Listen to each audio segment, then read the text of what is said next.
বাংলাদেশ দলের পাকিস্তান সফরের আগে ঠিক হয় সংযুক্ত আরব আমিরাতের বিপক্ষে টি-20 সিরিজ। পাকিস্তান সফরের প্রস্তুতির ভালো সুযোগ টাইগারদের সামনে।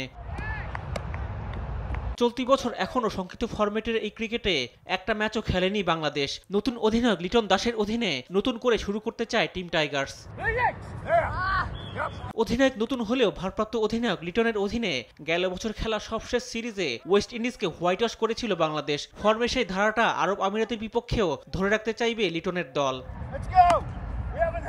মাঠে নামার আগে টাইগার শিবিরে দুশ্চিন্তার কারণ দলের ব্যাটিং নিয়ে। ক্যারিবীয়দের হোয়াইট ওয়াশ করলেও ব্যাটারদের ব্যাটে রান ছিল না।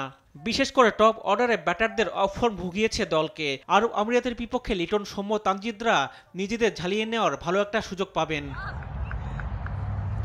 অন্যদিকে বোলিং বিভাগ নিয়ে অবশ্য চিন্তা করতে হচ্ছে না বাংলাদেশের। ক্যারিবীয়দের হোয়াইট ওয়াশ করার পেছনে বোলারদের ভূমিকা ছিল বেশি। পেস বিভাগে নাহিদ রানা, হাসান মাহমুদ, শরীফুল, তানজিম সাকিব, মুস্তাফিজরা আস্থা দেবে দলকে। আর স্পিনে রিশাদ, শেখ মেহেদী আর তানভীররা বাড়তি শক্তি। তাই আমিরাতের বিপক্ষে জয়ের জন্যই মাঠে নামবে লিটনের দল। আমরা আমাদের চেষ্টা করব ভালো ক্রিকেটটা খেলার। আর ইউএইর মাঠে ইউএই অলওয়েজ ভালো দল। ওরা তারা এখানে কন্টিনিউ খেলে, তাদের কন্ডিশনটা সম্বন্ধে ভালো আইডিয়া আছে।